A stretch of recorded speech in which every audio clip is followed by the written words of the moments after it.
In the heart of Alabama, where justice is meant to be blind and the law stands as the great equalizer, a woman in a black robe held the fate of others in her hands. She was powerful, respected, feared. Inside her courtroom, criminals trembled, families waited on bated breath, and her word carried the weight of finality. But away from the echoing chambers of justice, behind the thick wooden doors of her home, a different kind of power was at play. A husband, devoted, trusting, began to sense that something was wrong. The long nights, the whispered phone calls, the distant icy stares. At first, he pushed the thoughts away, convincing himself that doubt had no place in their marriage. But suspicion has a way of festering, of creeping into the quiet moments. And when the truth finally surfaced, it was far worse than he ever imagined. A secret that should have never existed. A relationship that defied the natural order. And a betrayal so grotesque that it left only one solution in its wake, one that would erase him forever. This was not an ordinary crime of passion. This was methodical. A plan constructed with precision, designed by someone who knew the system inside and out. A judge who spent her career ensuring justice was served, now using her own knowledge to escape it. But justice has a way of slipping through even the tightest grasp. And what began as a carefully laid trap would soon unravel in ways she never expected. Tonight, we uncover the chilling story of an Alabama judge, a web of deception, and the ultimate betrayal that ended in death. A case that shook an entire community to its core. A case so twisted, you'll have to hear it to believe it. Fire, and as the walls of deception began to crumble, one question remained: who was truly in control? And who would pay the ultimate price? The law is meant to be unwavering, cold, impartial. A force that punishes the guilty and protects the innocent. It does not bend for wealth or power. It does not yield to influence. But what happens when the very person entrusted with upholding justice twists it into something unrecognizable? What happens when the one meant to serve the law begins using it as a weapon? 4 years she sat behind the bench, her gavel striking down with authority. Her word was final. Her judgments were swift. She was feared by criminals, respected by colleagues, trusted by the public. A woman of discipline. A woman of law. A woman of control. But behind the carefully composed exterior, behind the black robes and the sharp, unyielding eyes, there was something else. Something hidden. Something that no one, not her colleagues, not her closest friends, not even her own husband, could have ever imagined. He had stood beside her for decades. A devoted husband.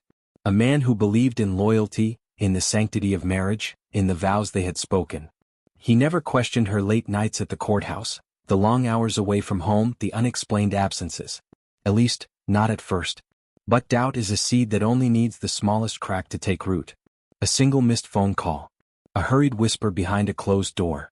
A look that lingered just a moment too long. And then, the pieces began to shift. What he uncovered was not just betrayal. It was something else. Something that shattered the very foundation of his reality.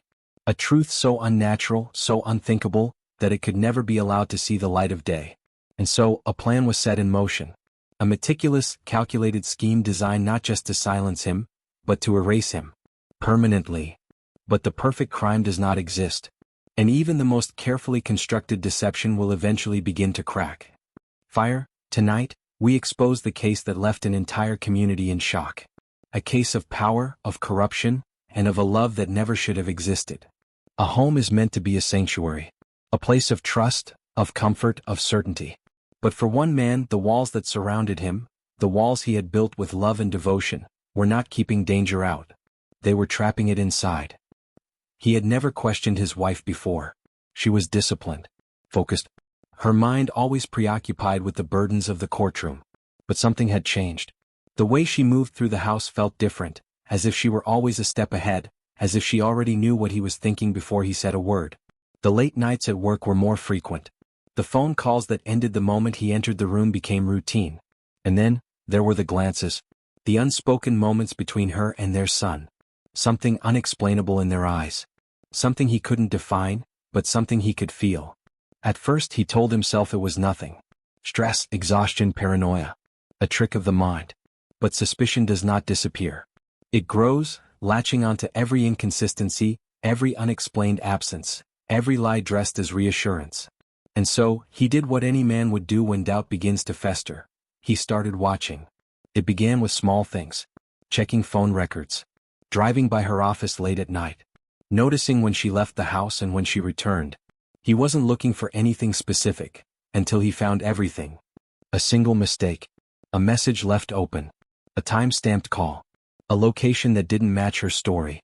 And then, the undeniable proof. The kind that turns your stomach. The kind that forces you to see the world for what it really is. The kind that makes you realize the person sleeping beside you is a stranger. He had expected betrayal. He had prepared himself for an affair. But what he uncovered was something else.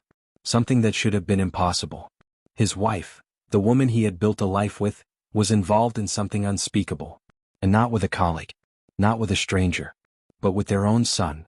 He had spent his life believing in truth. In justice.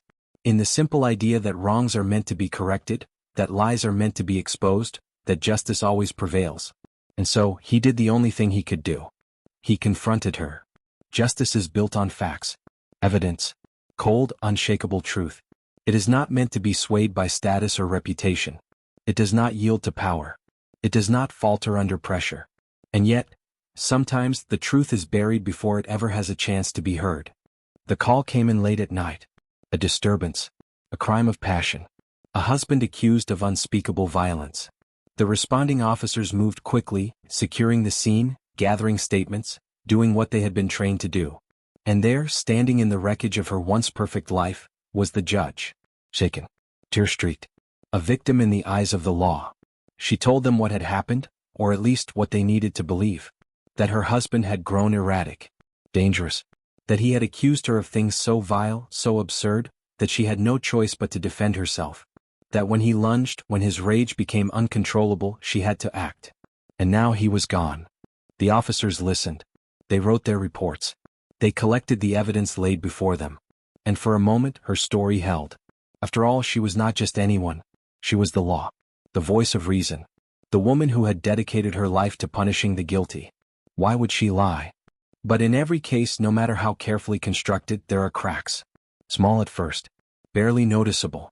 Until they begin to widen. Until the truth starts pushing through. A courtroom is a stage where truth and lies wage war. A place where justice is tested. Where the weight of a single decision can alter lives forever. For years, she sat at the highest seat in the room, her voice the final authority, her word capable of deciding a person's fate. But today the gavel was not in her hand. Today she was not the judge. She was the accused. Outside, the world watched in stunned disbelief. The woman who had once commanded absolute respect, now the subject of headlines too shocking to ignore. Reporters lined the courthouse steps, cameras flashing, microphones thrust forward, each one desperate for a statement. But there were no words that could explain this. No legal precedent that could justify what she had done. Inside, the room was silent as she entered. No black robes. No elevated bench. Just another defendant, shackled by the weight of her own deception. The same legal system she had once controlled would now determine her fate. And this time there was no escape. But justice is not just about what is legal. It is about what is true. And as the trial began, the truth she had fought so hard to bury came clawing its way to the surface. Every crime has an ending.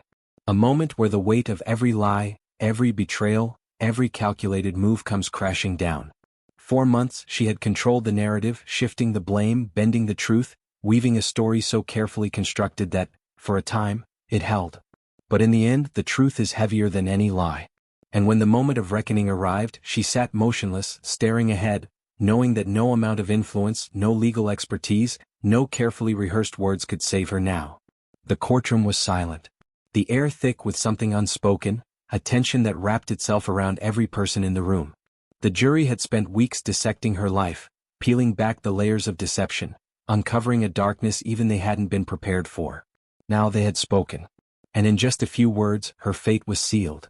The judge, the real judge, looked her in the eyes, his expression unreadable.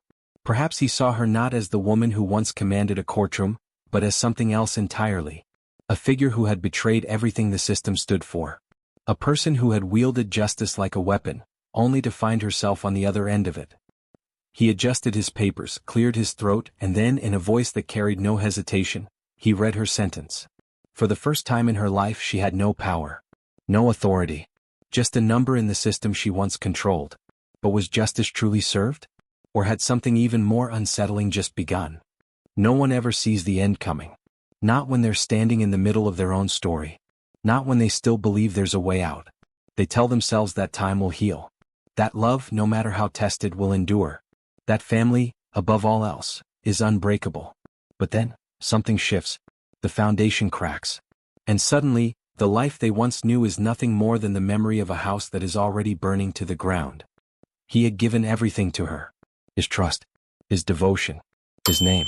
He had built a life with the woman he loved, believing that their vows, those sacred promises, meant something. But love is blind. And trust is fragile. And when the truth finally revealed itself, it was already too late. He was a man who had followed the rules. Who had done everything right. And yet, he had no idea that the very person he had sworn to protect, the woman he had spent years building a life with, had already sentenced him to an end he never saw coming. When does a person stop being a wife and start becoming something else? When does love turn into calculation? When does a promise become a trap? Perhaps the betrayal wasn't just in the crime itself. Perhaps the real betrayal had begun long before that. In the quiet moments. In the stolen glances. In the unanswered questions. In the growing distance between them that he could never quite explain. A man who had spent his life believing in truth, never expected that the greatest lie of all would be the one whispered to him at night, from the lips of the woman he once called his wife. The law is built on trust.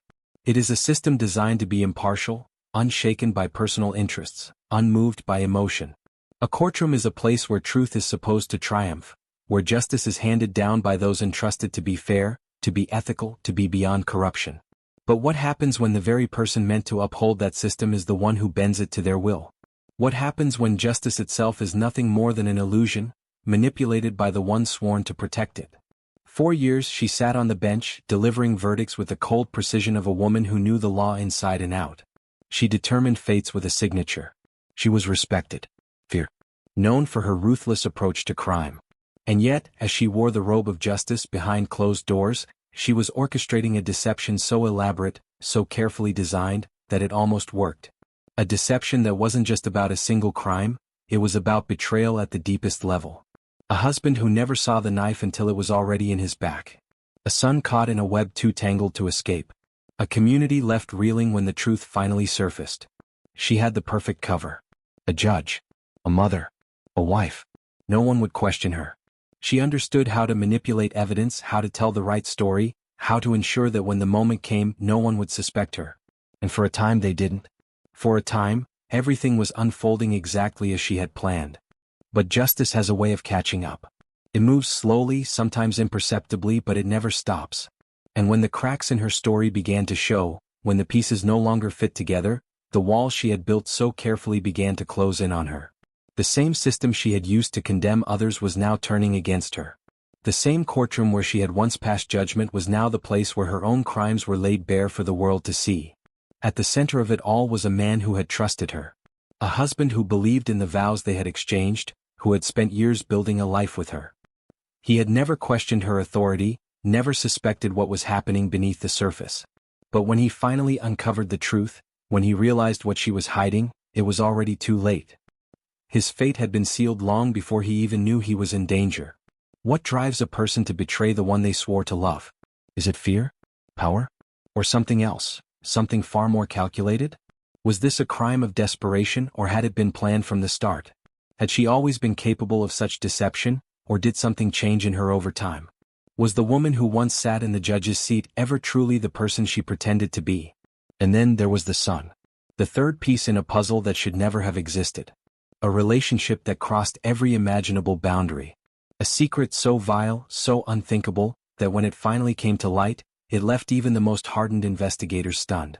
But the question remains, was he a victim? A pawn in his mother's game? Or was he something else entirely? Was he complicit? Did he know how deep the lies ran? Did he help her set the stage for the crime? Or was he merely another casualty in her pursuit of self-preservation? The trial was unlike any other. The woman who once commanded a courtroom now sat in chains. No longer the judge but the judged. The evidence was damning. Phone records, DNA, testimonies that unraveled the carefully crafted facade she had maintained for years. Piece by piece, the case against her was laid out for all to see. And as the truth came crashing down, the question lingered, did she ever believe she would get away with it? Did she think her knowledge of the system would protect her? Or was there a moment in those final hours where she realized she had lost control? The jury took their time, weighing every detail, every lie, every undeniable fact. And when the verdict was read, the room held its breath. Guilty. A single word that carried the weight of everything she had done. But was it enough? Could any sentence truly match the crime she had committed? Life in prison? A death sentence?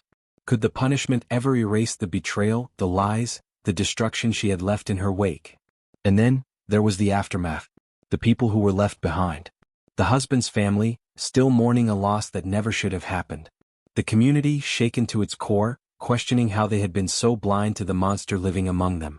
The son, forever marked by a scandal that would follow him for the rest of his life. Did he regret it? Did he understand the gravity of what had happened? Or did he still cling to the belief that his mother had done what she had to do? But perhaps the most disturbing part of all was that even behind bars her story wasn't over. Even locked away, stripped of her power, she still held on to something that would send shockwaves through the legal system once again. Because when people like her lose everything, they don't just disappear. They wait. They plan. They find new ways to exert control. And when the next chapter of her story unfolded, no one saw it coming.